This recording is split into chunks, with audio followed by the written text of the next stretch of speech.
신약성경 319페이지 빌립보서 2장 5절부터 8절까지 말씀을 한 절씩 교독하겠습니다. 빌립보서 2장 5절을 제가 읽습니다. 너희 안에 이 마음을 품어라. 곧 그리스도 예수의 마음이니 그는 근본 하나님의 본체시나 하나님과 동등됨을 취할 것으로 여기지 아니하시고 오히려 자기를 비워 종의 형체를 가지사 사람들과 같이 되셨고 사람의 모양으로 나타나사 자기를 낮추시고 죽기까지 복종하셨으니 그 십자가에 죽으심이라. 아멘. 이 시간 하나님 찬양대가 찬양드리겠습니다.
당신은 하나님의 언약 안에 있는 축복의 통로 당신을 통하여서 열방이 주께 돌아오게 되리 당신은 하나님의 언약 안에 있는 축복의 통로 당신을 통하여서 열방이 주께 예배하게 되리. 할렐루야. 예, 오늘 온 찬양 감사합니다. 오늘은 성탄절입니다. 성탄절은 하나님이 세상을 이처럼 사랑하사 독생자를 보내어 주신 날입니다. 하나님께서 세상에 있는 우리들을 사랑하셔서 어느 만큼 사랑하셨느냐 하면 하나밖에 없는 아들을, 외아들을 이 땅에 보내어 주실 만큼. 아들을 왜 보내셨습니까? 우리는 다 양 같아서 그릇 행하여 각기 제 길로 갔거늘 여호와께서는 우리 모두의 죄악을 그에게 담당시키셨도다. 우리의 죄를 하나님의 아들에게 담당케 하기 위해서 우리의 죄를 대신해서 담당하시고 책임지시고 맡으시고 해결해 주기 위해서 아들을 보내셨습니다. 그렇게 하신 이유는 하나님께서 우리를 사랑하시기 때문입니다. 하나님이 어느 만큼 사랑하시는가? 하나밖에 없는 아들을 이 땅에 보내어 주실 만큼, 하나밖에 없는 아들을 우리 대신해서 십자가 죽음에 내어 주실 만큼 여러분과 저를 사랑하시는 줄로 믿으시기를 바랍니다. 이것은 정말 엄청나게 놀라운 사실입니다. 하지만 이것은 진리의 한쪽 면입니다. 동전에 양면이 있는 것처럼 진리의 또 다른 면이 있습니다. 성탄절은 한번 따라합니다. 하나님의 외아들이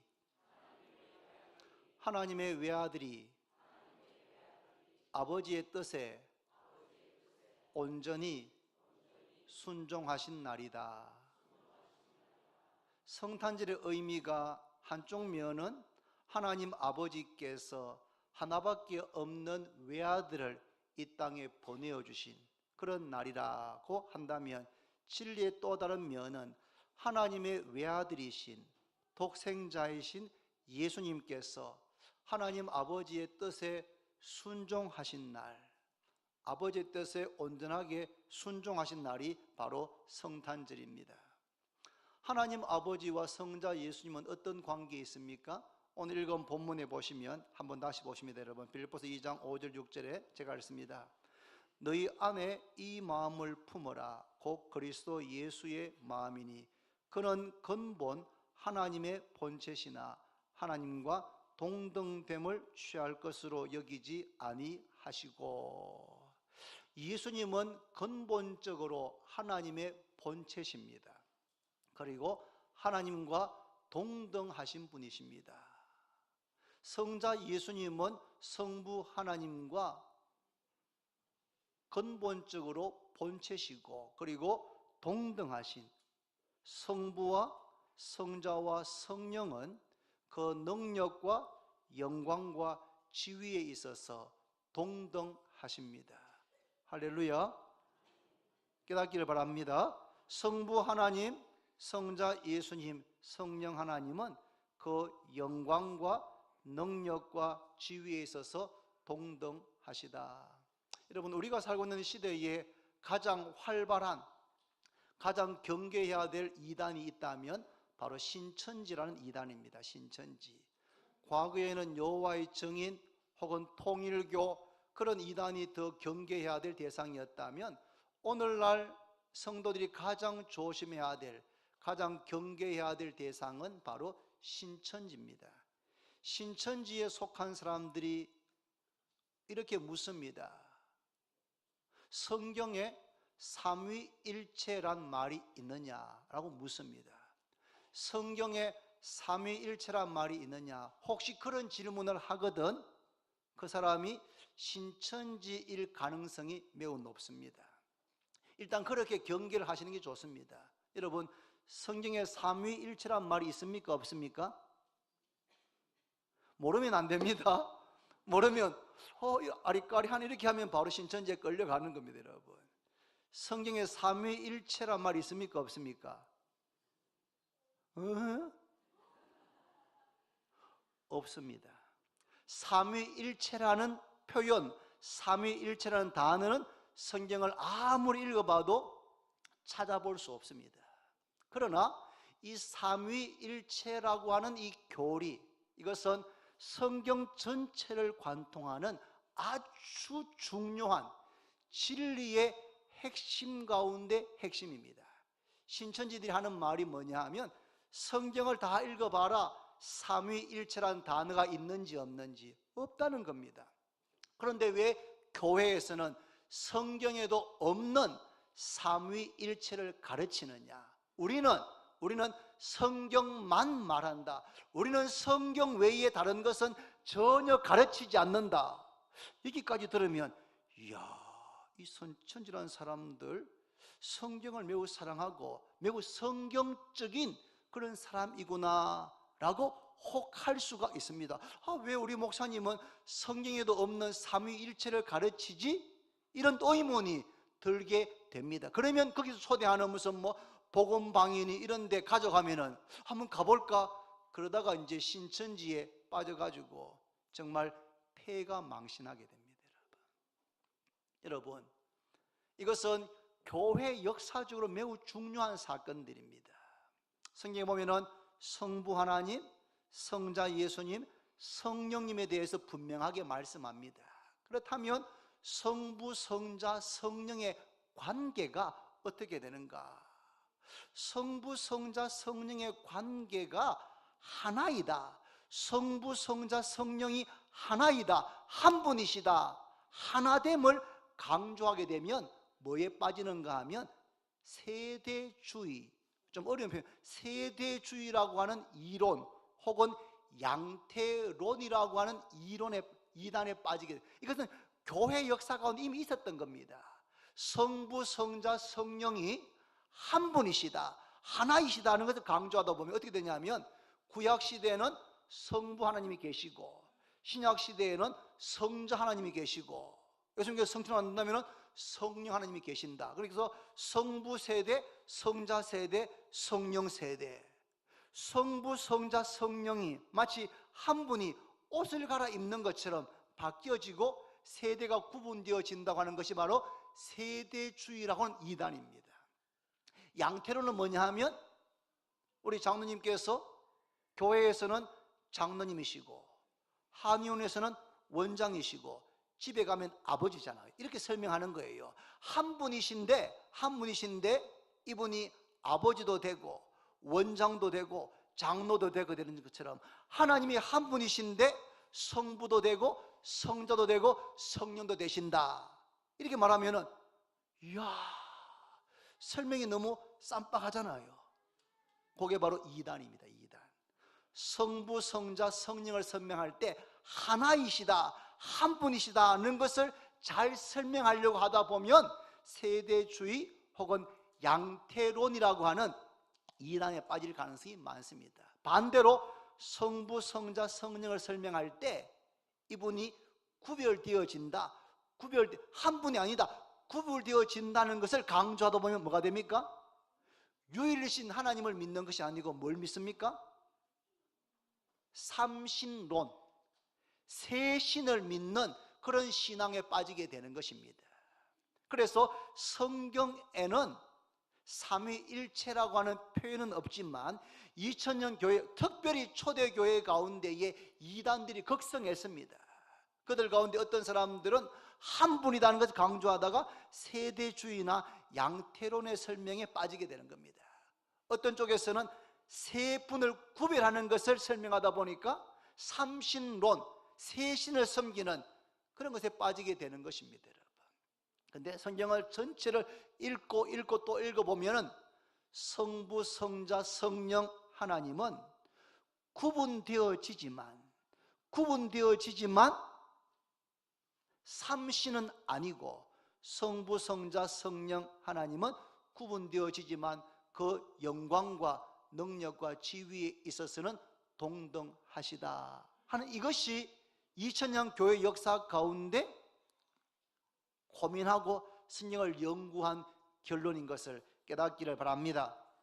사랑하는 여러분, 한번 따라하겠습니다. 저 차원은 고차원을 다 이해할 수 없다.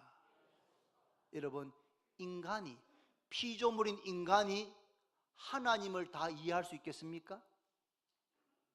불가능합니다, 여러분. 그것은 마치 여기 있는 조그만 컵을 가지고 바닷물을 다 담으려고 하는 것과 같습니다. 인간은 하나님을 다 이해할 수 없습니다. 그래서 하나님께서 말씀을 통해서 계시해 주는 거기까지 우리는 하나님에 대해서 이해할 수 있는 겁니다. 그래서 성경을 볼 때 성경이 가는 데까지 가고 성경이 멈추는 데서 우리는 멈추어야 하는 것입니다.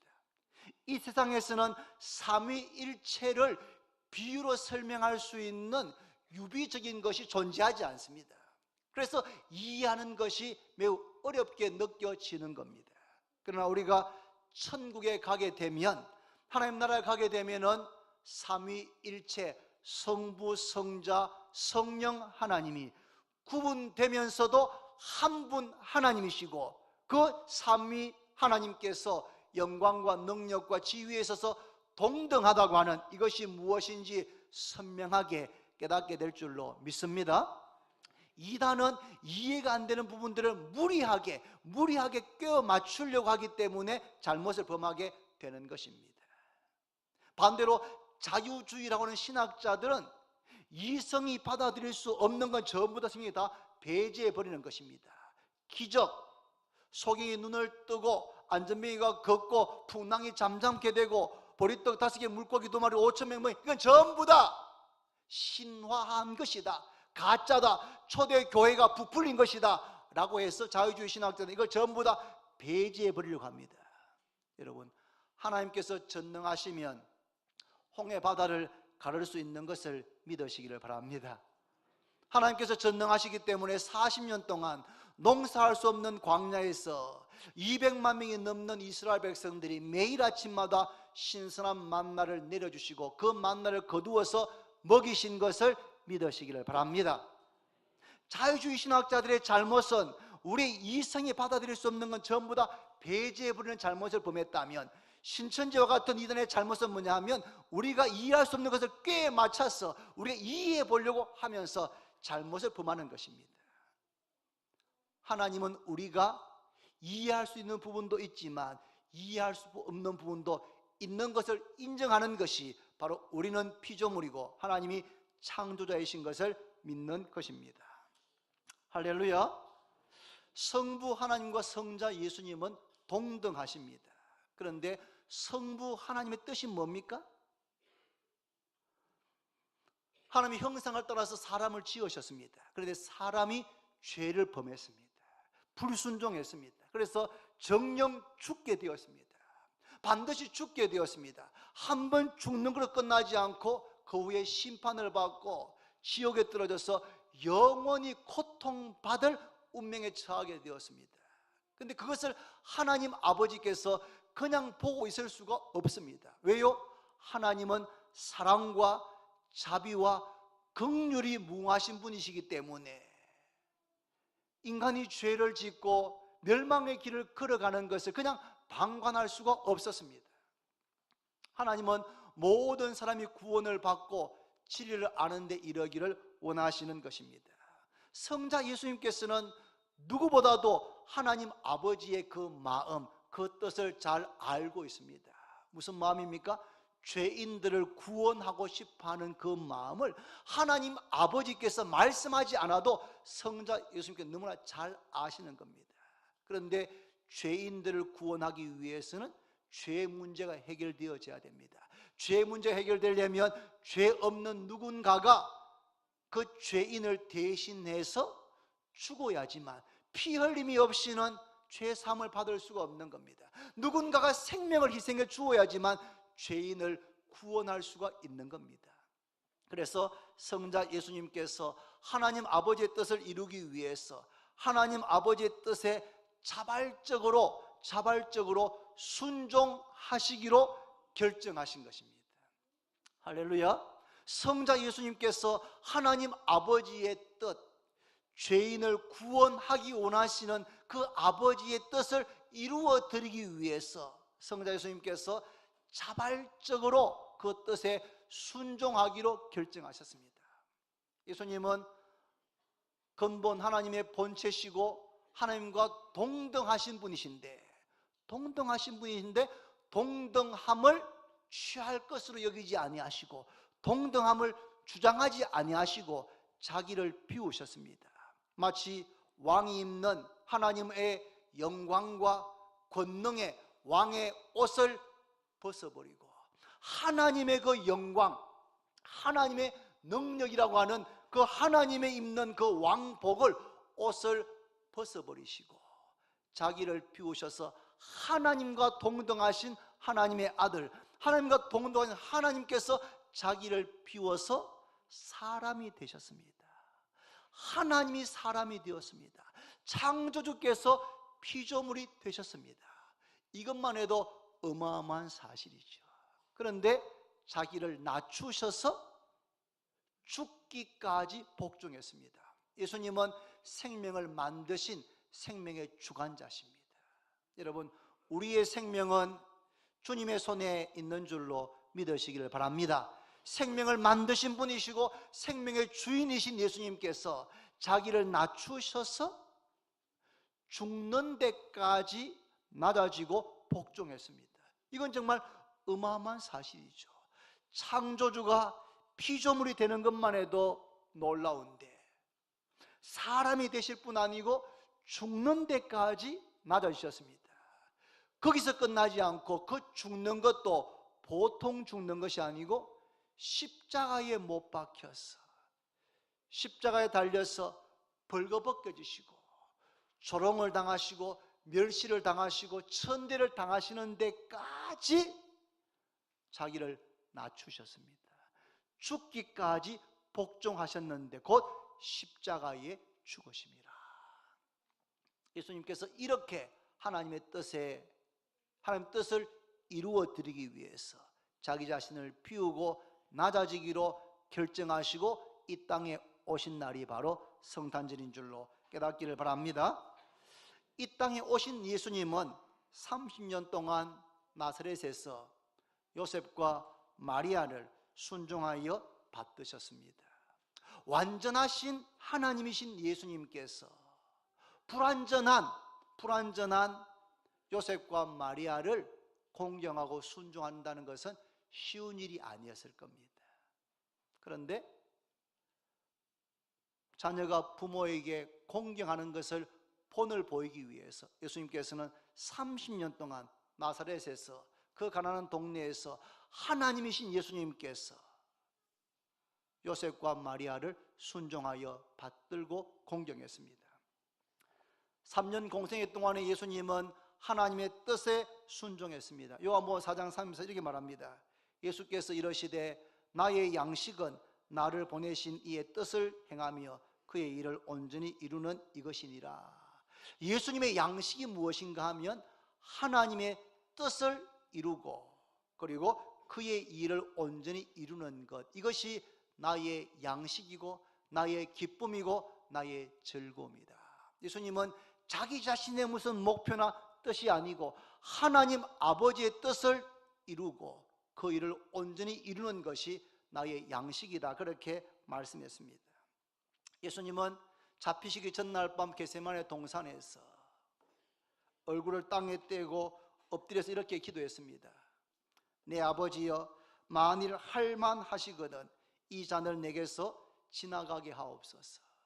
아버지여, 할만하시거든, 할 수만 있으면 이 잔을, 이 고난의 잔, 이 십자가의 잔, 이 잔을 내게서 좀 지나가게 해 주옵소서. 그러나 나의 원대로 마시고 아버지의 원대로 되기를 원합니다. 얼마나 간절히 기도하셨던지 이마에서 땀이 흐르고 그 땀이 핏방울이 될 정도로 간절하게 1시간 이상씩을 기도했습니다. 한번 기도하고 끝났습니까? 그런 동일한 내용으로 3차례에 걸쳐서 1시간씩 3시간 이상을 이마에 땀이 흐를 정도로 간절하게 아버지여 할만하시거든, 할 수만 있으면 이 잔을 내게서 좀 지나가게 해 주옵소서. 그러나 나의 원대로 마시고 아버지의 원대로 되기를 원합니다. 예수님께서 간절히 기도하신 것은 십자가 지지 않기 위해서가 아니고 십자가를 지기 위해서, 십자가를 지지 않기 위해서 기도하신 것이 아니고 아버지의 뜻이라면 아버지의 뜻에 내 뜻을 복종시켜서 십자가 지기 위해서 주님께서 3번 그렇게 간절하게 기도하셨습니다. 십자가 고난, 십자가 죽음은 하나님이신 예수님에게도 감당하기에 쉽지 않은, 감당하기 매우 어려운 일이었습니다. 우리와 똑같은 육신을 입고 있는 하나님의 아들이 그 십자가 고난을 당하시기 위해서 그 전날 그렇게 밤을 새우면서 기도하신 것입니다. 여러분, 예수님께서 마지 못해서 아버지의 강요에 못 이겨서 억지로 이 땅에 보내어졌거나 십자가 지신 것이 아니라는 사실을 꼭 기억하시기를 바랍니다. 요한복음 10장 18절 이렇게 말합니다. 이를 내게서 빼앗는 자가 있는 것이 아니라 내가 스스로 버리노라. 나는 버릴 권세도 있고 다시 얻을 권세도 있으니 이 계명은 내 아버지에게서 받았노라 하시니라. 누가 예수님에게서 억지로 생명을 빼앗아간 것이 아닙니다. 예수님은 원치 않는데 이 세상에 떠밀려서 보내어졌거나 무슨 힘이 없어 억지로 십자가에 못 박힌 것이 아니었습니다. 나는 버릴 권세도 있고 다시 얻을 권세도 있다. 예수님 스스로가 자신의 생명을 내어주신 것을 믿으시기를 바랍니다. 예수님은 하나님 아버지의 뜻에 순종해서 하나님과 동등하신 예수님께서 동등됨을 취하지 않고 하나님으로서의 그 영광과 권능의 옷을 다 벗어버리고 사람이 되셨고 죽을 수 없는 생명의 주인께서 죽는 데까지 나아지셨고 그것도 그냥 죽는 것이 아니고 참혹한 십자가 죽음, 조롱과 멸시를 당하는, 수치를 당하는 그 죽는 데까지 예수님께서 아버지의 뜻에 복종하고 또 복종하셨음을 믿으시기를 바랍니다. 그랬더니 어떻게 됐습니까?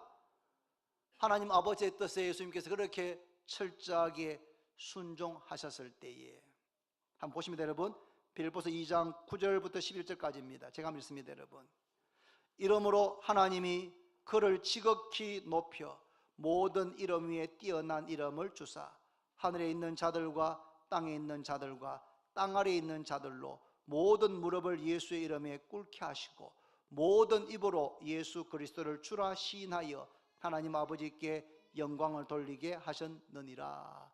하나님 아버지의 뜻에 성자 예수님께서 철저하게, 온전하게, 자발적으로 100% 순종하셨습니다. 죽기까지, 십자가 죽는 데까지, 엄부에 내려가는 데까지 순종하셨습니다. 그랬더니 하나님께서 어떻게 하십니까? 그를 지극히 높여 모든 이름 위에 뛰어난 이름을 주시고 하늘에 있는 자들과 땅에 있는 자들과 땅 아래에 있는 모든 무릎을 예수의 이름에 꿇게 하시고 그리고 모든 입으로 예수 그리스도를 주님이라, 예수 그리스도를 주님이라 시인해서 하나님 아버지께 영광을 돌리게 하셨다고 말씀합니다. 여러분, 성탄절의 의미는 2가지입니다. 여러분, 많은 의미를 생각할 수 있겠지만 오늘 새벽과 오늘 오전에 2가지 말씀을 드립니다. 첫 번째 의미는 성탄절은 하나님 아버지께서 하나밖에 없는 외아들을 보내어 주신 날입니다. 아들을 보내어 주신 것은 하나님의 사랑입니다. 하나님이 세상을 이처럼 이만큼 사랑하사 독생자를 보내어 주셨다. 그 독생자를 십자가 죽음에 내어 주기까지 사랑하셨습니다.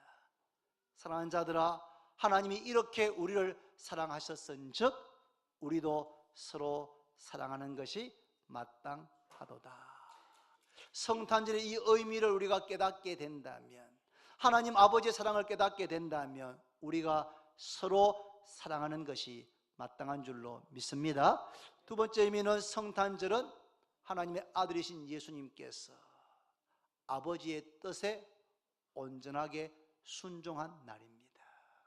하나님과 동등됨을 취하지 않고 자기를 비우셔서 사람이 되시고 자기를 낮추셔서 죽기까지 복종하시고, 그 죽는 것도 십자가 죽는 데까지, 가장 고통스럽고 가장 수치스러운 죽음을 죽는 데까지 아들이 아버지의 뜻에 그렇게 온전하게 순종하신 날입니다. 성탄절을 지내면서 우리가 무엇을 배울 수 있겠습니까? 예수님을 통해서 우리는 순종을 배워야 됩니다. 순종을. 누구에게 순종해야 됩니까? 하나님 아버지께, 하나님께 순종해야 됩니다. 하나님께 순종한다는 것은 달리 말하면 하나님의 말씀에 순종하는 것입니다. 사무엘상 15장 22절에 유명한 말씀이 있죠. 한번 따라합니다. 순종이 제사보다 낫고 듣는 것이 수양의 기름보다 나으니. 한 번 더 합니다. 순종이 제사보다 낫고 듣는 것이 수양의 기름보다 나으니. 하나님 말씀에 순종하는 것이 10번 100번 제사하는 것보다 더 낫고, 듣는 것이, 하나님 말씀에 귀를 기울여 듣고 순종하는 것이 수양의 기름보다 더 낫다. 그렇게 말씀했습니다. 하나님 말씀을 들을 때마다 그 말씀에 순종하시기를 바랍니다. 말씀에 순종하면 30배, 60배, 100배로 그 말씀이 우리의 삶 가운데 열매를 맺게 됩니다. 말씀을 듣고 순종하면 30배, 60배, 100배로 성령의 열매가 우리의 내면에, 우리의 인격에 맺히게 되는 줄로 믿습니다. 하나님 말씀에 순종하고, 그리고 부모님께 순종해야 됩니다. 10계명의 10가지 계명 가운데 5번째 계명, 사람과 사람 사이에 지켜야 될 첫 번째 계명이 무엇입니까? 내 부모를 공경하라입니다. 부모를 공경하는 것은 부모님 말씀에 순종하는 것보다 더 자발적이고 더 높은 차원의 말씀입니다.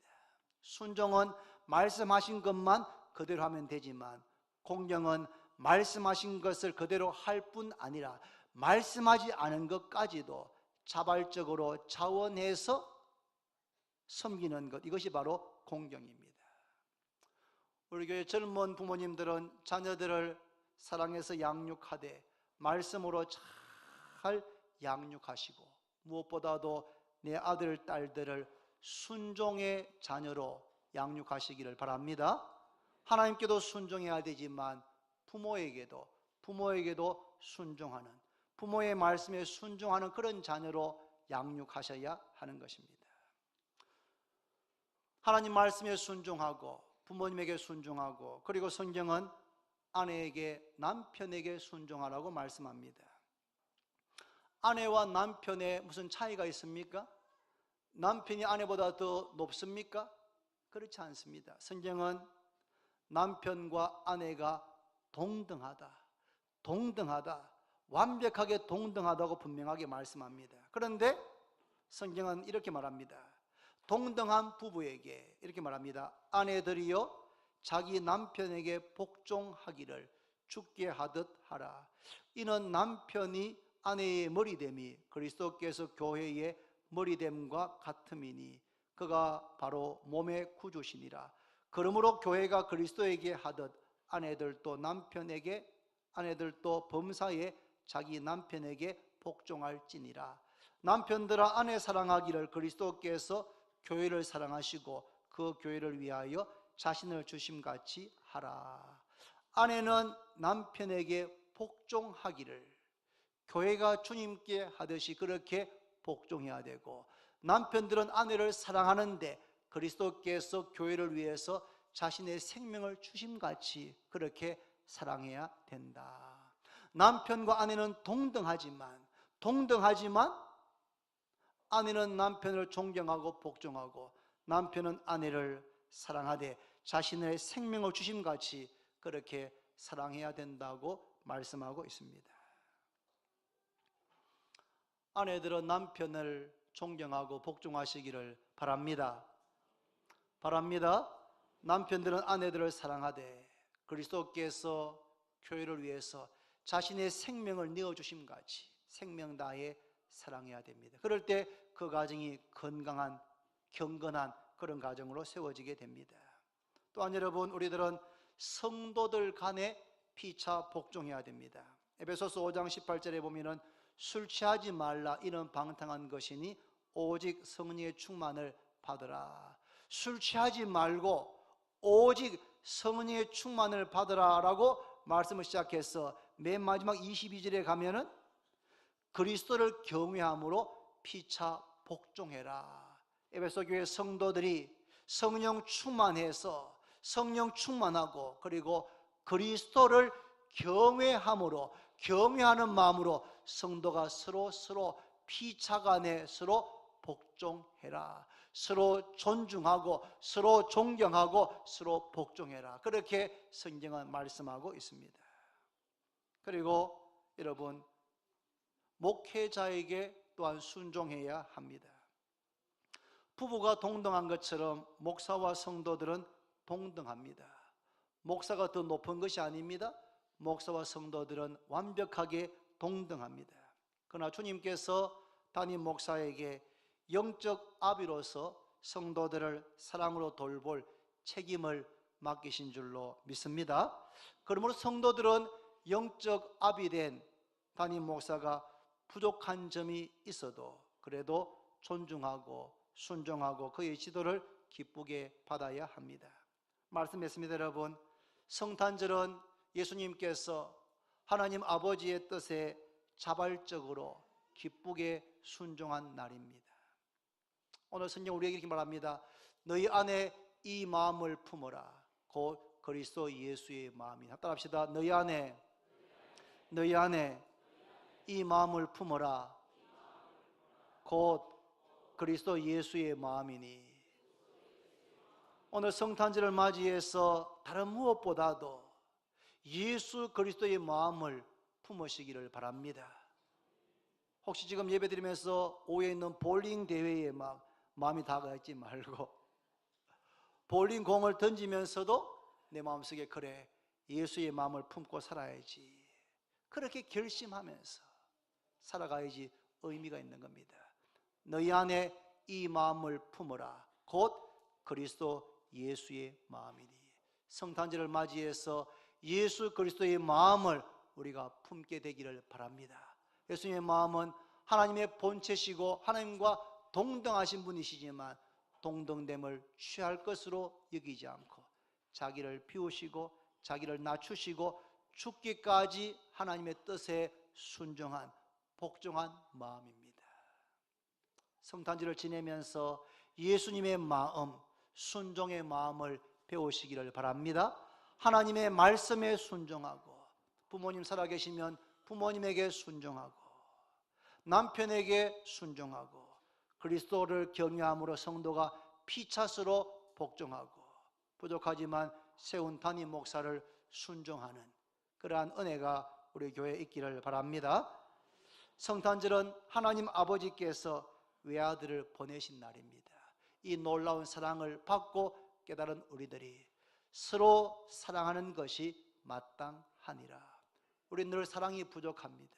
그래서 아침에 일어나서 늘 기도할 제목이, 하나님 오늘도 저의 심령에 하나님의 아버지의 그 사랑을 저에게 부어 주옵소서. 아들을 아끼지 않고 내어주신 그 하나님 아버지의 사랑을 저의 심령 가운데 부어 주셔서 오늘도 서로 사랑하며 형제를, 가족을, 성도를, 이웃을 사랑하며 살게 해주시기를 위해서 기도합시다. 성탄절은 하나님의 아들, 외아들께서 아버지의 뜻에 자원해서 기쁘게 순종한 날입니다. 어디까지 순종했습니까? 하나님이 사람이 되시고 생명의 주인이 죽는 데까지, 그것도 십자가에 죽는 데까지 순종했습니다. 그랬더니 하나님께서 그를 지극히 높여 모든 이름 위에 뛰어난 이름을 주시고 모든 무릎으로 예수 앞에 무릎 꿇게 하시고, 그리고 예수 그리스도를 주라 시인하는 그런 은혜와 영광을 얻게 하신 줄로 믿습니다. 성탄절을 지내면서 아들을 보내신 하나님 아버지의 마음과 사랑을 배우면서 우리 자신이 부족한 사랑을 채우셔서 서로 사랑하게 해주시기를,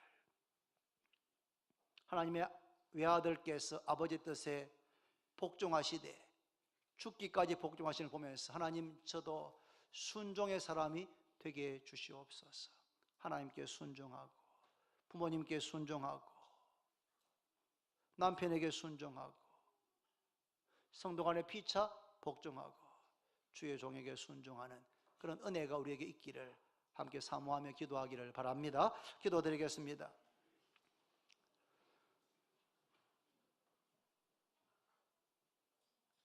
살아계신 하나님 아버지, 짧게 말씀을 전하였지만 이 성탄절에 감추어진 이 놀라운 은혜와 놀라운 진리는 우리가 평생 묵상하고 또 묵상해도 다 깨달을 수 없는 진리인 것을 고백합니다. 하나님 아버지께서 하나밖에 없는 외아들을 죄인된 우리를 사랑해서 보내어주신 날인 성탄절, 하나님의 외아들이신 독생자이신 예수님께서 강제에 의해서, 강요에 의해서가 아니고 하나님 아버지의 뜻에 자발적으로 순종해서 하나님으로서의 영광과 능력의 왕이 입는 옷을 벗어놓고 피조물이 되시고 사람이 되시고 죽을 수 없는 생명의 주인이 죽기까지 복종하시고, 그것도 십자가 그 참혹한 수치스러운 죽음까지 복종하신 그 예수 그리스도의 모습을 통하여서 우리 자신들이 하나님께 순종하고 있는지, 또 부모님과 남편과 성도 간의 피차 또 세운 주의 종에게 순종하고 있는지 돌아보면서 순종의 사람이 되게 하여 주시기를 원합니다. 그래서 우리 교회 가운데 이 성탄의 기쁨과 감격으로 충만하게 하시고, 또한 우리의 삶이 놀랍게 변화되어지는 역사가 일어나게 해 주옵소서. 예수님의 이름으로 기도드립니다. 아멘.